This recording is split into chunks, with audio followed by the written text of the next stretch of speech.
What's up, y'all? Silas Bolden here with 30 Longhorn. Make sure y'all like and subscribe. Hook 'em. What's up, everybody? Welcome back to another episode of Third and Longhorn. We got a big crew in the house today for a very special guest, Mr. Silas Bolden. Silas, welcome. Yeah. We appreciate you being here, man. Of course, no problem. Well, we always start these out the same way. You had a little longer route to the 40 acres, but talk about your journey and why you chose Texas. When I got in the portal, I wanted to look for a school, that had a chance to go to the national championship, and that's what Texas had, and that's why I came. What made you identify that though? I mean, if we just going off college football playoff, you would say go to Michigan. Yeah. Nah, I wasn't going to Michigan. It would say go to UW. Nah, I wanted to go somewhere where it was hot. Yeah. I was in the Northwest already. Yeah. Oregon State was cold. I was tired of being in the cold. Well, it's the middle of summer. Yeah. In Texas, has it been hot enough for you? Yeah, it's hot enough. Be careful what you wish for. Right? Yeah. No, I've been watching your film, man. I've been watching it because I'm a DB by trade, so I've been watching. And part of my scouting report on you is he plays much bigger than his size. Yes, sir. You 5'8", I don't know, 160, 165, somewhere around there? Somewhere around there. Wow, that's something wet. 170. I'm going to get there. Yeah. I'll give you a few pounds, no doubt. But what I love about your game is you do play bigger. I don't know if you know the stat about yourself. I'm sure you do. Contested catches last year, you got 9 to 16, over 50%. So you win your 50-50 balls in contested catches. Yes, sir. Is that a mentality thing? Are we talking about, is that just a style of play thing, a skill set? What is it about your game that allows you to play much bigger than your size? I mean, I've always been small growing up, so people have already been bigger than me. So, I mean, why not make the play if they're already bigger than me? So I just got to show people what I can do. And that's really one of the bigger reasons why I came to Texas. I feel like at Oregon State, nobody really knew who I was. It's kind of underdog, but I feel like playing in the SEC is going to show everybody who I really am. Yeah, I'm excited about that, man. I watch your film as well, just to expound on that. You route tree is, you can run everything. You know what I mean? Some receivers you say, he stays to the outside, he don't go across the middle, no hitches, nothing like that, because you don't want anybody. He can't really break tackles like that. That's all you do. You run with a chip on your shoulder. We're gonna need that this year. So, where does that come from? You've played running back. I mean, you've gotten back. I mean, you play all over the field, going across the middle or whatever. Do you take pride in having that chip on your shoulder? Of course. To break tackles. I mean, for your size, breaking tackles is not common. Well, I started playing running back at first. That was my first position. It's making sense. It's all making sense. Here we go. Hold on, keep going. Don't let them in. Got you. Keep going. But I started playing running back. That was my first position. And then I think I started playing receiver probably 6th, 7th grade. Okay. And so my brother already played receiver. So he kind of taught me the ropes of what to do, how to run routes, how to catch. So it just became natural. It's God-given ability, It's natural for me to break tackles, for me to juke people, get open, run routes. It's just something I was given. I always think of a smaller receiver. You think about some of them cats been the ones dominating the league right now. Jalen Waddle, Tyreek Hill. Yeah. Hollywood Brown was on fire. But he coming back. But we seen what X did last year at the college level. I'm always so blown away about how we still question in size, as if that guy has not always been that size. I'll let you. As if that's a new thing. You like you said, I've always been the small. So then it's not new to you. Yeah, it's not new. So then, is that a part of the chip on your shoulder? What's that feel like when everybody, the first thing they say is, "Oh man, what's your measurables?" I mean, I just tell them to turn on the tape. You see what I can do. That's true. So that's really all I really said about that. I mean, people might just say I'm a gadget guy, but if you really turn on the tape, Oregon State, I did it all. Kick return, punt return. Got in the backfield, play receiver, and that's more a gadget guy don't do that. Right. That's what I'm saying. So. I just feel like having that chip on your shoulder, proving the doubters wrong, is really what motivates me to go hard every day. Right.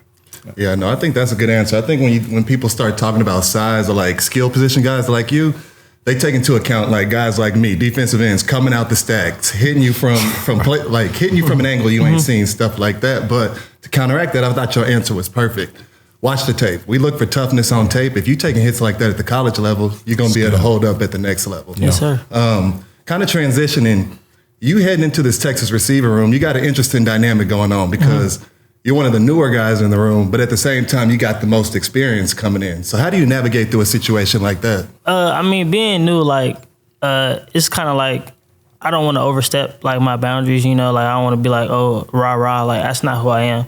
So I'm more of a guy that leads by example, you know, just going in every day, you know, working hard, you know, getting the playbook, just giving the young guys pointers here and there because, you know, I'm a veteran. So just showing the guys ropes of how to play college football. Well, with that being said, I guess, what, in your opinion, what exactly are you bringing to this Texas room, like as a player? I mean, you know, just... I don't know how to really describe it. Man, say it. Nobody gonna brag on you like you. Say it. I mean, I'm bringing speed. I'm bringing somebody who's coming in willing to work. Willing blocker, you know, somebody who's gonna make a play every time they touch the ball. So I just can't wait to put that on display this year. You also bring some dynamic return ability. Yes, sir. Now, you've been a kickoff returner. I think you average over 25 yards per kickoff return in your career. And you got a lot, like 40 of those in your career. Yes, sir. But your punt return, you've only done it a couple of times.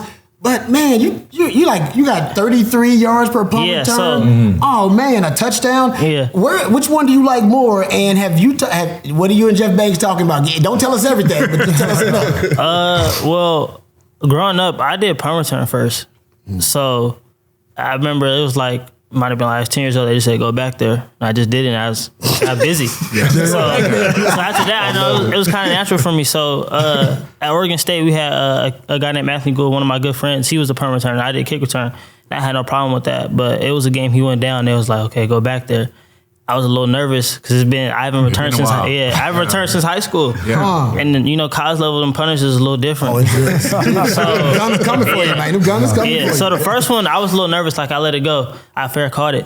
And then one of my best friends was like, nah, bro, you got to take that. So the next one I caught it. He called you out. Yeah. So next one I caught, I went like ran for like 50 yards. And I was like, nah. I was like, okay, yeah, nah. I'm gonna score the next one. So I told him like, watch this. I'm gonna score. So it was like return middle. And I caught it on the left side of the field. And I was like, I don't think I'm going to go in the middle. So I just went all the way around, juked like the whole team, and I scored. And after that, like Ant came back, so it was like, it was no need for me to punt return no more.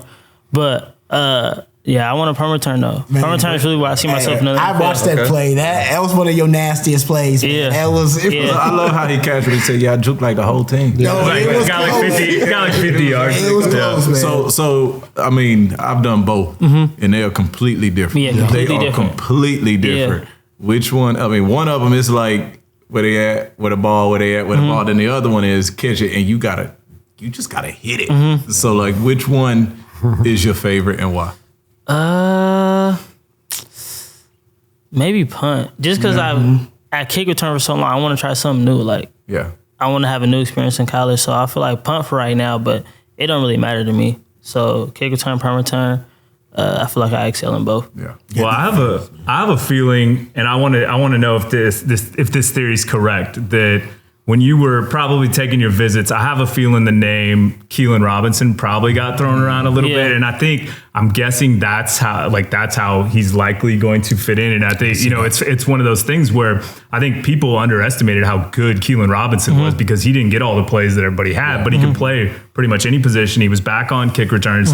He could do whatever, and then we see it, and he becomes a big time draft pick. And I think, do you foresee or have you heard that name thrown around quite a bit? Nah, it was kind of more so like just playing mainly receiver, like slide outside, punt returns, kick returns. So yeah, that name wasn't thrown around. I'm my own person, but he was a great player. I seen his highlights. He was making plays, kick return, everything. So yeah, I seen him even at Oregon State making plays. So yeah, I thought he was a great player. Yeah, I think you're obviously more of a receiver than he is. He's more of a running back, but I could foresee something like that. Real versatile. So we just gonna. I'm guessing there's gonna be a few plays in the playbook for him. We just gonna have to see. Right. As I look at that offense, and I'm just like, there are weapons everywhere. Yeah, yes, sir. Right? It's like, but at the end of the day, it's only one football.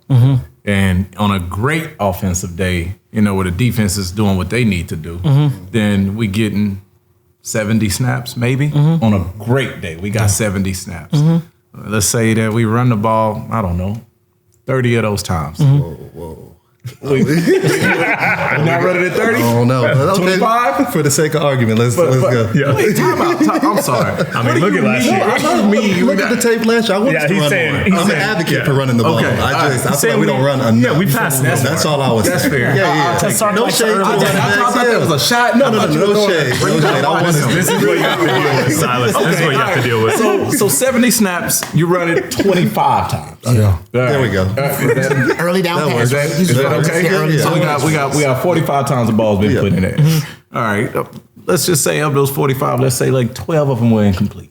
You know, you're having a great throw. It's still a really good day. Great throwing day. Heisman day. How many times do you need to touch the ball to make an impact? It don't matter. Yeah. Once I get it, you just gonna have to see. That's a good answer. So get my popcorn ready. I gave you all that math to get my popcorn. That's a good answer.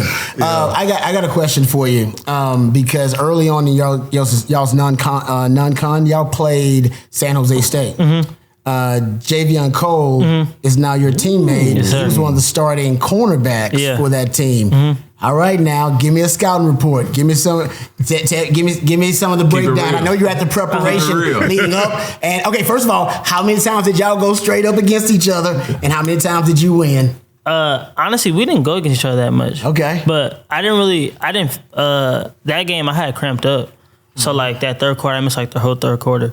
But when we watch film on him, he's good. I can't wait to see what he could do in the SEC. You know, both of us coming from California, we got a little connection. So yeah, I was glad to see somebody from California coming to Texas. But yeah, I can't wait to see what he could do. Who's the best DB you played against in your college career? Yeah. Who's the guy that you would give respect to and give a nod to and say, yeah, man, this guy's legit. It's legit. It's a lot. I ain't gonna lie. Really? Give me it's a list. Give me throw out a few. I went against Jabbar last year. Oh yeah, he's good. That was gonna be number one. Yeah. Rajon Wright, Alex Austin, Kyrie Jackson from Oregon. Oh yeah. Who we play? Clark Phillips. I didn't really go against him, but he had like 3 picks versus us. So that alone had my he had a pick 6. Come on, stop playing. Nah, I swear, yeah. What? Hey man, he need to send y'all a draft press. Because on his draft highlight, y'all gonna be all over that draft highlight. Crazy. He need to send y'all a draft press. He went crazy. I didn't really go against him, but just seeing what he was doing, I'm like, he one of them. But nah, it's been a few DBs I thought was pretty good that stood out to me, but as far as the best, I don't know yet. Yeah, I like that. I like that list you gave. I'm not gonna lie, you made me nervous. You said you cramped up in the third quarter against San Diego State. It's San Jose State. It's a lot hotter out here. Nah, I'm good now. I'm good now. It was a little different because we was in Oregon, so we wasn't used to that. Yeah. So it was hot, but like coming back to Cali, like it was like a different type of heat. Yeah. So like I don't think I was hydrating the right way. Okay. So that was on me. But I got it now. You know, I'm a vet, so I know what to do. So I'm gonna be straight. Donald and the staff, they getting you they right. Get me right. Yeah, it's all good. It's all good. You gotta make sure Donald stay on his drinking job. my pickle juice, getting my hydration. I'm right. I'm getting right. That's cool right there. When you talk about just getting into family dynamics, and your brother played in the league, right? Yes, sir. So I had a brother play in the league, and I've always told people that we not that our path is easier, but we definitely have an advantage over other athletes because we actually are in the house and we actually have connection to somebody that where we're trying to go. Yeah. And what do you credit, of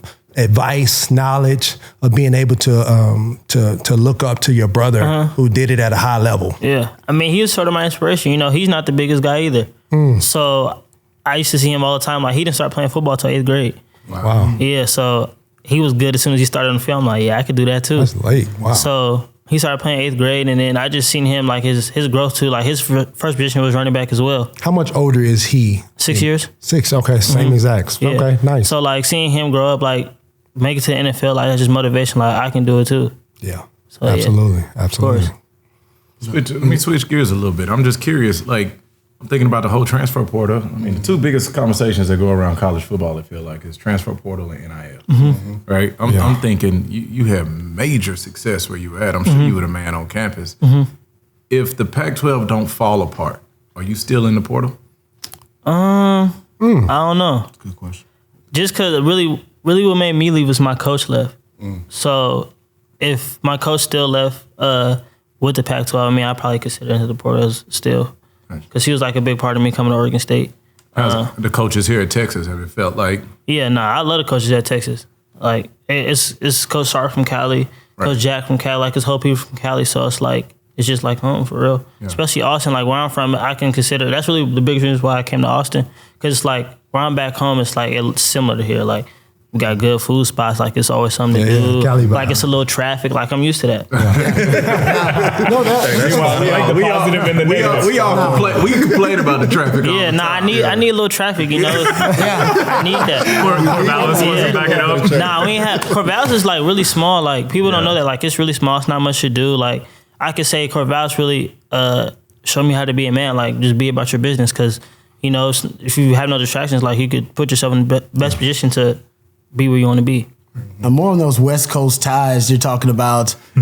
Johnny Nansen is now on the staff. Yeah. Was he former defensive coordinator for Arizona? You guys played Arizona. Yeah. So now I'm going to ask you again, scouting report, man. I'm trying to get some inside info here.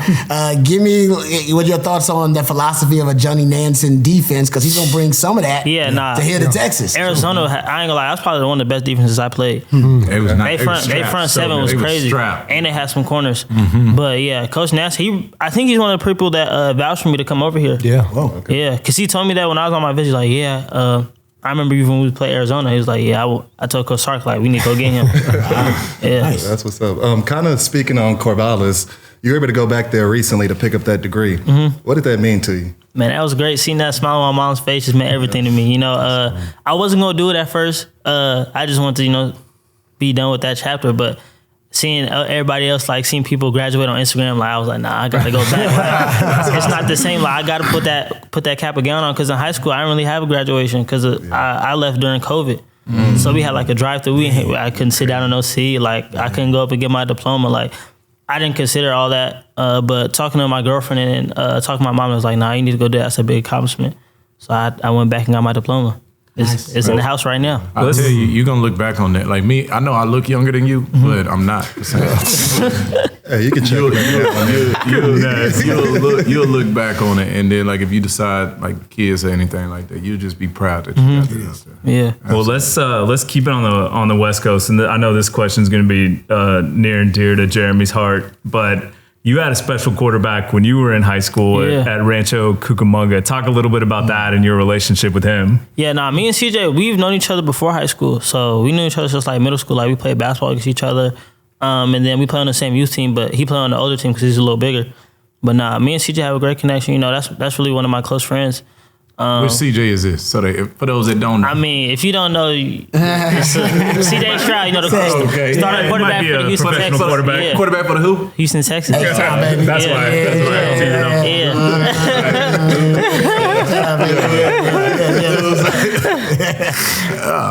I'm from H-Town, so we represent. Yeah, that's one of my close friends. You know, I look for him for advice, you know, about Texas, you know, just getting used to it. Us being both from Cali, like, it's a little different.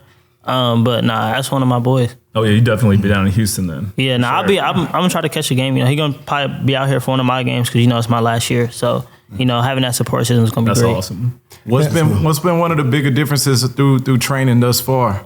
Just like, you know, not trying to just compare, you know, Oregon State, Texas, but I'm thinking like, what's something that when you got here you were like, oh, this is different? Heat. That first day because I came out here a little earlier than everybody else, so I came out here May 20th just to try to thought I was gonna get used to it. I ain't get used to it because I was just working out on my own, you know, because everybody was at home. So I was just working out, you know, lifting, doing some route stuff, you know, and then we had our first workout. I was like, dang, it's kind of hot. And I didn't realize how humid it was gonna be, so I was sweating. So I drank a whole bunch of water, like get hydrated, but I could say the heat's probably the biggest difference. Yeah, we call that's the man maker right there. Being a receiver, even though coming in late because you wasn't here for the spring ball, chemistry wise, are you and Quinn are working together? Yeah. All the receivers. Okay, good. Okay. So how has that been? It's been good. You know, we're doing like play around practices, so that's been good getting that chemistry down. But I could say from like a playbook standpoint, like it was like a seamless transition. Cause I mean, we ran like a pro style offense at Oregon State. So like the verbiage and stuff is just a little different, but we still had the same routes and stuff. So it's been good. I thought it was gonna be a little harder because as much Coach Sark throw the ball, like all the plays we got. But nah, it's been good so far. Yes. I just you said player ran practices, and it takes me back. What are those things looking like nowadays? Because I remember when we played, those things used to get pretty competitive. Nah, they competitive for sure. Yeah, like they sometimes you even go harder out there than at a regular practice. Yeah. So what do those things look like nowadays? I mean, nah, it's probably the same, still competitive, you know. Just guys going at it, trying to get better each and every day. So it's been good so far, you know. Just going against the DBs and stuff. Yeah, you know the DBs going. You know what I mean? They watch your film. They already know about you. Just know when they line up, they trying to strap you up. I already know. Like, tell me about the DBs now. Nah, I think we got a pretty strong room. Yeah. Okay. So they all good. So I can't just say like, oh, who's this, but nah, they all pretty good. And I can't wait to see how they put on the show in the SEC, because I know they're gonna make some plays for sure. You guys doing like one-on-ones out there? Nah, not 1-on-1s, just like 7-on-7 and team stuff. Oh, okay. That's when you're real hype. Yeah, I'm about to say, One-on-ones. yeah, the one- Hype, man. Player run practices. Player run practices. Not me one-on-one. Player run Because you need an official. You need like a referee to bring it up. You need a non-biased party here that has full control of that situation. I agree. You need a moderator during a one-on-one situation. Linebackers gonna start closing. That's not how you closing, man. You didn't even pretend to drop. You closing down like his goal line run. You out here cheating, okay? And running back running routes that ain't in the playbook. Trust me, I know. They taking 5 seconds to get to the route. Like, bro, ball is out already. What's been one of the things I would say that, like, obviously the football season it's gonna be here quick. You know, we're going into the middle of the summer. Before you look up, it's 2 days and boom, it's game day. Give me something that you're super excited about this season. Probably just like, you know, Pac-12, our stadiums weren't that big. So like we only said like 50,000. Yeah. Texas sent 105. Man, Double. So I'm like, going to Michigan. I'm like, I'm really looking forward to that. You know, being a veteran, like I'm used to like, you know, like the crowd, you know, but I'm just looking for the whole SEC experience for real. So that's just what I'm most excited about. And then put my name on display, you know, showing everybody who I really am, and put my best foot forward to get drafted. So then let me ask you, like, because you got a short time. You got a short time to make a big impact. Yeah. Right? And we've seen that happen at this position already. Yeah. Easily. So AD did his thing. Yeah. He made an impact on his legacy at Texas. What do you want to be remembered for from your time here? I guess it's who I said I am, for real. Like, prove myself right. Like, show everybody that size doesn't matter. You know, being in the SEC, everybody big, but what's that gonna mean if you can't run with me? What's that gonna mean if you can't, you know? So I'm just trying to put my best foot forward, like I said, and just show people who I really am. That's really the big reason why I came to the SEC, to, you know, put my talents on display. Right. Oh, go ahead. No, what are your thoughts about Coach Jackson? Nah, I love Coach Jack. Yeah? Yeah, I love Coach Jack. He from Cali, so we got that Cali connection. So, yeah. Coach Jack, he cool. He cool people. Well, we saw in your bio that you eventually want to open your own business. And so talk a little bit about that. And I mean, you obviously came to the right place, like the networking opportunities, the businesses, et cetera, in this town. It's Instagram, and the network of alumni at Texas is insane. What are you looking to get into? You know, me and my friends talked about doing something, but like, I could say from my standpoint, I would want to like give back to my community, like open up like a little business, like with like a sports league, you know, 7-on-7 and stuff, you know, like have a clothing line with that, and you know, just be around sports. That's really what I wanted to do. Anybody else? Nick? Anybody else? I mean, I can go all day. I got all day.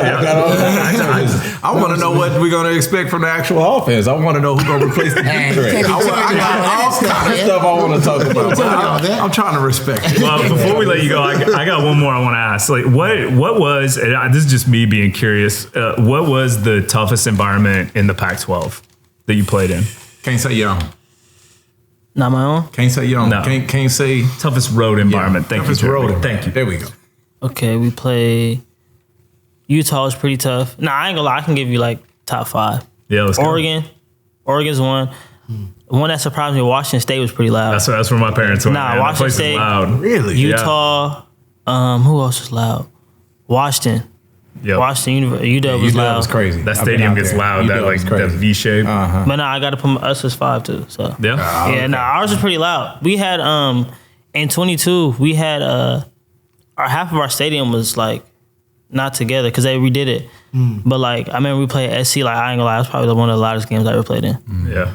And it wasn't even a full stadium. So if we had a full stadium, it probably would have been rocking. Oh man, listen, I've been to a couple of them stadiums you talking about. I can't wait for you to hear this bad boy. Nah, I can't wait. I've asked my teammates like, "What's it like?" They're like, "You just gonna have to see." You gotta experience it yourself, yeah. You gonna come out there. You gonna come out there smoke.